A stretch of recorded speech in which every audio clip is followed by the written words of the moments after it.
जैसे हमारी लाइफ में मोबाइल बहुत इम्पॉर्टेंट है, टेलीविज़न बहुत इम्पॉर्टेंट है, लैपटॉप्स पे काम करना हमारी मजबूरी है। तो इन सारी मजबूरियों के चलते, इन सारे सुविधाओं और गैजेट्स के चलते आज की डेट में एक पेन बहुत कॉमन है, सर्वाइकल का पेन। तो गर्दन के दर्द को समझने के लिए स्पाइनल कॉर्ड को समझना बहुत ज़रूरी है। मैं इतनी ईजी लैंग्वेज में समझाती हूँ कि हमारी स्पाइनल कॉर्ड को आप एक मोती की माला की तरह देखें। जैसे कि मोती की माला के अंदर एक धागा निकलता है जो सारे मोतियों को साथ में रखता है, वैसे ही ये जो धागा है ये हमारी स्पाइनल कॉर्ड है, राइट। और ये स्पाइनल कॉर्ड के अंदर से नसें निकलती हैं जो हमारी पूरी बॉडी के अंदर जाती हैं और पूरी बॉडी को सिग्नल पहुंचाती हैं जो कि ब्रेन से ट्रांसफ़र होते हैं।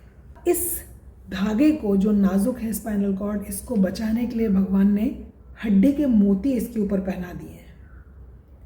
इन हड्डी के मोतियों को बोलते हैं वर्टिब्रा मेडिकल लैंग्वेज में। अभी हड्डी के मोती जब हम चलेंगे, उचकेंगे, कूदेंगे, गाड़ी में बैठेंगे तो दचके लगेंगे, आपस में टकराएगा, दर्द होगा। ये ना हो इसलिए भगवान ने हमारी इंसानी बनावट में इसमें बीच में इंटरवर्टिब्रल डिस्क लगा दी है, कुशंस, जो कि जेल से भरे हुए हैं। तो जब हम उचकते हैं, चलते हैं, तो ये जो डिस्क होती है जो जेल से भरी होती है, ये शॉकअप्स करती हैं, हमारे शॉक्स को एब्जॉर्ब कर लेती हैं। और ये जो मनके हैं जिनके बीच में से स्पाइनल कॉर्ड गुजर रही है, ये आपस में टकराने से बच जाते हैं।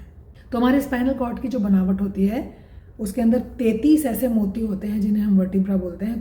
कि जो हमारी वर्टिब्रा, जैसे आप पिक्चर में देख पा रहे हैं, गर्दन से लेकर पीठ तक 7 मनके होते हैं, 7 वर्टिब्रा, और इसी को बोलते हैं सर्वाइकल स्पाइन। और इसी स्पाइन में से डिस्क है बीच में और यहाँ से नसें निकल रही हैं जो हमारे कंधों में जा रही हैं, मोस्टली हाथों में जा रही हैं। इसके बाद आता है T1 से T12 यानी थोरैसिक बैक, यहाँ पे 12 मनके हैं। इसके बाद आता है हमारी कमर, लंबर बैक, L1 से L5 जैसे आप पिक्चर में देख रहे हैं। उसके बाद आता है सैक्रल रीजन, हमारी रीढ़ का, जिसे हम 5 मनकों में देखते हैं, S1 से S5।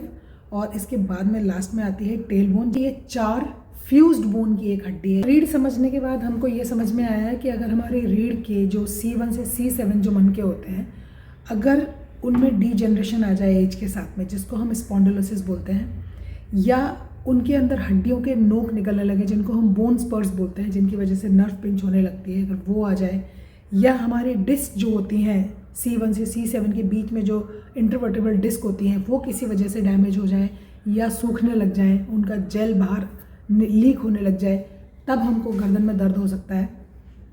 हमारी जो सर्वाइकल वर्टिब्रा के बीच में से जो नर्व्स निकल के कंधे में जा रही हैं, किसी भी रीज़न से जब वो नर्व पिंच होती है तो हमारे हाथों की उंगलियों में झंझनाहट आती है, ऐसा लगता है जैसे हाथों पे चींटियाँ चल रही हैं, या फिर हमारे कंधों में भी दर्द रहता है। हाथ की मसल्स जो है वो उस पर वीकनेस आती है, हमारी जो गर्दन की जो मसल्स हैं उसमें स्पैज़म आ जाता है। अभी हमें चोट लग जाए, गर्दन में जोर से झटका लग जाए किसी हादसे की वजह से, जिसे हम विप्लैश बोलते हैं, तो भी हमारी गर्दन के अंदर दर्द रह सकता है। विटामिन की कुछ डेफिशिएंसीज होती हैं, जैसे विटामिन B12 की डेफिशिएंसी, विटामिन D की डेफिशिएंसी, मैग्नीशियम की, इसकी वजह से भी हमें गर्दन का दर्द महसूस हो सकता है।